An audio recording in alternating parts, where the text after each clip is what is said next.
আপনি যদি ফ্রিল্যান্সিং সেক্টরে আসতে চান তাহলে আপনার যে স্কিলগুলো থাকা লাগবে, ফার্স্ট অফ অল আপনি যদি ডিজিটাল মার্কেটিংয়ে আসেন তাহলে অবশ্যই আপনাকে SEO, keyword research, website audit, আপনাকে কিন্তু এই কাজগুলো শিখতে হবে। Must be and social media মার্কেটিংটাও আপনাকে শিখতে হবে। সোশ্যাল মিডিয়া মার্কেটিংয়ের মধ্যে কিন্তু বুস্টিংও পড়ে। এখানে আপনাকে ডিজিটাল মার্কেটার হিসেবে যদি আপনি কাজ করতে চান ফ্রিল্যান্সিং সেক্টরে তাহলে মাস্ট বি আপনার এই স্কিলগুলো থাকা লাগবে। অ্যান্ড সেকেন্ড, আপনি যদি একজন গ্রাফিক্স ডিজাইনার হিসাবে ফ্রিল্যান্সিং মার্কেটে কাজ করতে চান তাহলে অবশ্যই আপনাকে অ্যাডোবি ফটোশপ, অ্যাডোবি ইলাস্ট্রেটর এগুলোর কাজগুলো আপনাকে জানতে হবে। কারণ একজন গ্রাফিক্স ডিজাইনারের কাজ হচ্ছে যে কোনো সুন্দর ডিজাইন করা বা লোগো ডিজাইন করা, এগুলো হচ্ছে একজন গ্রাফিক্স ডিজাইনারের কাজ। অ্যান্ড থার্ড নাম্বার হচ্ছে যে যদি আপনি ওয়েবসাইট ডিজাইনটা শিখতে চান তাহলে অবশ্যই আপনাকে coding, Java script, HTML everything এগুলার কাজগুলো আপনাকে জানতে হবে। কেননা ওয়েবসাইটের কাজের ডিমান্ডটা অনেক বেশি অ্যান্ড এখানে পেমেন্টটাও অনেক বেশি। কিন্তু এই না যে আপনি যে কাজটা পারবেন না আপনি পেমেন্টের দিকে তাকিয়ে আপনি ওই কাজটা শিখবেন। আপনাকে কিন্তু স্কিলটা শিখতে হবে আগে। আপনি যদি স্কিল না শিখে আপনি যদি চিন্তা করেন যে আপনি ওয়েবসাইট ডিজাইন শিখবেন বা ওয়েবসাইট ডিজাইন এই সেক্টরে যাবেন তাহলে আপনি কিছুই করতে পারবেন না। আপনি যদি ডিজিটাল মার্কেটিং সেক্টরেও আসেন আপনাকে কিন্তু মোটামুটি টাইম দেওয়া লাগবে।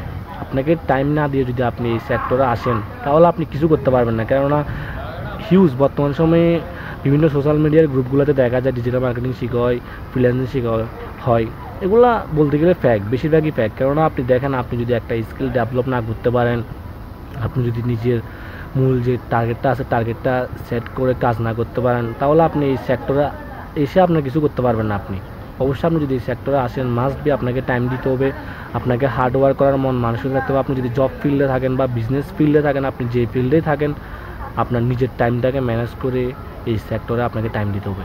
এখন ইংলিশের একটা ব্যাপার আছে, অনেকে বলতে চায় যে ইংলিশ জানা লাগবে না। অবশ্যই মাস্ট বি আপনার ফ্রিল্যান্সিং সেক্টরে আসলে আপনাকে ইংলিশটা জানতে হবে। কেননা আপনি যখন কোনো ক্লায়েন্ট বা বায়ারের সাথে কথা বলবেন বা ও কীভাবে কাজ চাচ্ছে, আপনি যদি ওর কাজটা না বুঝতে পারেন, ও যেহেতু আপনার সাথে ইংলিশে টকিং করবো, তো আপনি যদি ওর টকিংয়ের কনভারসেশনটা না বুঝতে পারেন তাহলে কখনো আপনি ওর থেকে কাজটা নিতে পারবেন না বা আপনি ওই ক্লায়েন্টকে স্যাটিসফাইটা করতে পারবেন না। আমরা কিন্তু অনেকে আসি যে সাপোজ একটা মোবাইল দিয়ে ফ্রিল্যান্সিং শিখতে যাই, এটা কিন্তু ভাই ফ্রিল্যান্সিং শেখার কিছু না। এখানে ফ্রিল্যান্সিং অনেক বড় একটা সেক্টর। এখানে digital marketing, graphic design, everything এইসব কাজগুলো করতে এগুলোর জন্য মাস্ট বি আপনার ভালো একটা কনফিগারেশনের ল্যাপটপ লাগবে বা একটি কম্পিউটার থাকা লাগবে। আপনি কখনো মোবাইল ফোন দিয়ে এগুলা করতে পারবেন না। ভিডিওটি ভালো লাগলে অবশ্যই একটি লাইক করে দেবেন।